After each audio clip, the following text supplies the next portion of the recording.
لانی کەمی حەقدەستی گونجاو تەنیا دەتوانێت بەرهەمی قوڵبوونەوەی خەباتی ئێستا بێت.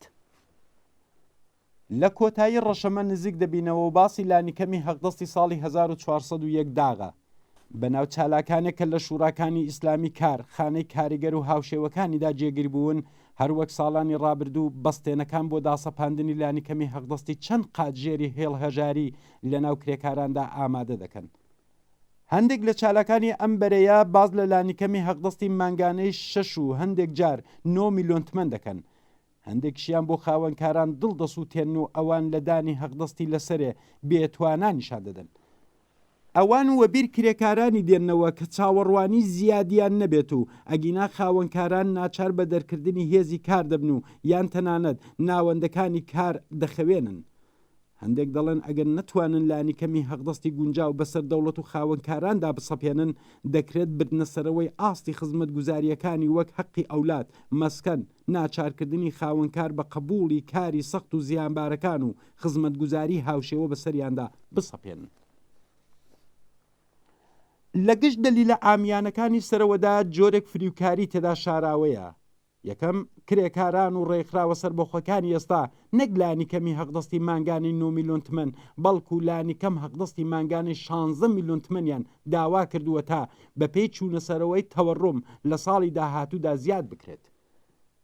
ئایا وەها حەقدەستێک دەبێتە هۆی بێکاری زیاتر و داخرانی ناوەندەکانی کار؟ تەنیا لایەنگرانی نێۆلیبرالیسم وەها دەلیلێکی فریوکارانە دێن نەگۆڕێ. ئایا ئەم جۆرە ئیدعایانە دەتوانێت دروست بێت؟ بێگومان نەخێر. ئەگەر بەم جۆرە بوایە دەبوو وڵاتانی پێشکەوتوی سەرمایەداری شایەدی بارودۆخێکی خراپتر لە ئێستای ئێران بوایان. لە دوای شەڕی جیهانی دووهەم کرێکارانی ڕێکخراو بە ئاستی چاوەڕوانی لەسەرێ حەقدەستی بە نیسبەت گونجاویان بەسەر خاوەنکاراندا سەپاند و لە هەمان حاڵیشدا سەرمایە لەو پەڕی ڕاندۆمان و بەرەمهێنان و قازانجدانەوە دابووە.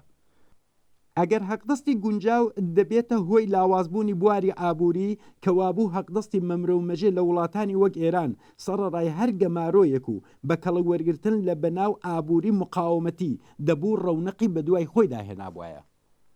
لە بوارودۆخێکدا کە لە ئێران کەمترین حەقدەست دەدرێتە کرێکاران 12,000 کارخانە لەلایەن خاوەنانی سەرمایەوە لە بەشی خصوصی دەوڵەتی و خسوولەتیدا داخراون. باسکردن لە بێتوانایی خاوەنکاران لە دانی لانیکەمی حەقدەستی هاوتەراز لەگەڵ سەبەتی بژێ و تەوەڕۆم لە دەلیلە تاشینەکانی سەرەوەش گاڵتەجارانترن. سەرمایەدارانی ئێران کە لە ئاستی دنیادا خراپترینن پاش هاتنە سەرکاری دەسەڵاتی ئیسلامی و لەژێر سێبەری ئەشکەنجەخانە و قەسابخانەکانیدا کەمترین حەقدەستیان بە کرێکاراندا و خوێنیان لە شیشە کردن. ئەوان لە ڕێگەی حەقدەستی نەدراوی کرێکاران قاچاغی کاڵا، تاڵانکردنی سەروەت و سامانی گشتی، نەدانی ماڵیات و کەڵک وەرگرتن لە دەسەڵاتی دەوڵەت و ڕاندخۆری وەها سەروەتێکیان وەسەریەکەوە ناوەکە ئێرانیان لە بواری ئاستی داهاتەوە کردوتە یەکێک لە نابەرابەرترین وڵاتەکان. پێویستە ئەم سەرمایەدارە تەماعکارانە ناچار بکرێن کە سەحمی عادڵانەی کرێکاران لە بەرهەمهێنانی سەروەتی کۆمەلگا بدەن. بەڵام بۆچوونێکی دیکە کە پێویستە بدرێتە بەر لێکۆڵینەوە ئەو ئیدعایەیە کە گۆیە خزمەت گوزاریەکان دەتوانن وەک بەشێک لە حەقدەست بە حیساب بێن و ئەگەر کرێکاران لە شوڕای باڵای کار و بە سێجانە بەگەرایی نەتوانن خاوەنکاران ڕازی بە لانیکەمی حەقدەستی دڵخوازیان بکەن دەتوانن بە بردنەسەرەوەی پارەی سەرچاوەگرتو لە خزمەت گوزاریەکان بە داهاتی خۆیان و توانایی کڕینی بنەماڵەکانیان زیاد بکەن. لە وەڵام بە خاوەنانی وەها بۆچوونێکی ئامیانە پێویستە بوترێت کە خزمەت گوزاریەکان بەشێکن لە حەقدەستی نەدراوی کرێکاران کە لەلایەن خاوەنانی سەرمایە و دەوڵەتەوە ڕادەگیرێن تا لەم ڕێگەیەوە بە نیسبەتی خەباتی کرێکاران و هاوسەنگی هێز کایە بکەن. هەڵبەت لەم بارودۆخەدا پێویستە بۆ زیادکردنی حەقدەستەکان لە ڕێگەی خزمەت گوزاریەکانەوە خەبات بکەن، بەڵام ئەم خزمەت گوزاریانە لانیکەمی حەقدەست نین. لانیکەمی حەقدەست ئەو ئاستەیە کە سەرڕای هەر کەم و کووریەک لە شوڕای باڵای کاردا پەسەند دەکرێت و بە یاسا دەردێت. نابێت لە بیر بکرێت کە سەرمایەداران و دەوڵەت لە ساڵی 1359دا لایان وابوو کە ئیسلام بەسەر هەموو شوێنێکدا زاڵ بووە و لە ژێر سێبەریدا دەتوانن بە بێ پەسەندکردنی هیچ یاسایەکی کار بۆ کرێکار بە بەیانە ئیسلامیەکەی حەقوڵسەعیان پێ بدەن. ئەوە هەر ئەو بابەتەیە کە ئەمڕۆ ناوی حەقدەستی تەوافقی لەسەردانراوە. بەڵام کرێکاران بە بۆچوونی ئاياتی کۆنەپەرستانە و سەرمایەدارانی کیسەدری و بۆ بردننی سوودی ئەفسانەی گوێیان شل نەکرد و یاسای کاریان بەسەر ڕژیمدا سەپان کە لانیکەم چەند مادەی بە قازانجی کرێکاران بووە. هەموو هەوڵی خاوەنانی سەرمایە و دەوڵەت بۆ خۆ دەرباسکردن لە یاسای کار بە خاتری ئەم چەند مادەیەیە.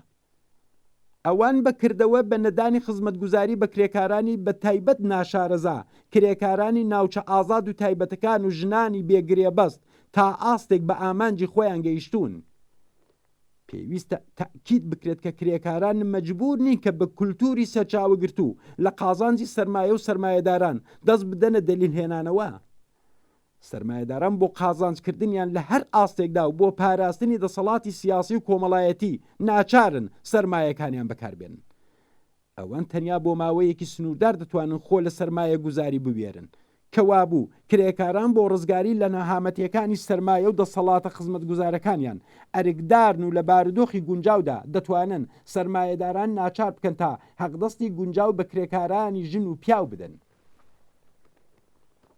کرێکاران لەوانە معەلیمان و خانەنشینکراوانی وشیار دەزانن کە بۆ بردنەسەرەوەی لانیکەمی حەقدەست پێویستە خەباتی ئێستای خۆیان قوڵتر بکەنەوە.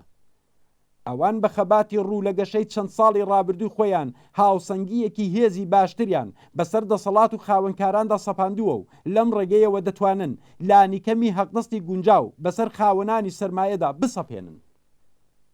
ئەگەر بەم جۆرەی لێبێت بزوتنەوەی کرێکاری هەنگاوێکی گرنگ بەرەو پێش دەبات. بزوتنەوەیەکە لە درێژە و قوڵبوونەوەی خەباتیدا ئەم توانایە بەدەست دێنێت تا کۆمەلگا لە دێوزمەی کۆماری ئیسلامی و نەهامەتیەکانی سەرمایەداری ڕزگار بکات و بەردی بناغەی دەسەڵاتی سۆسیالیستی دابنێت.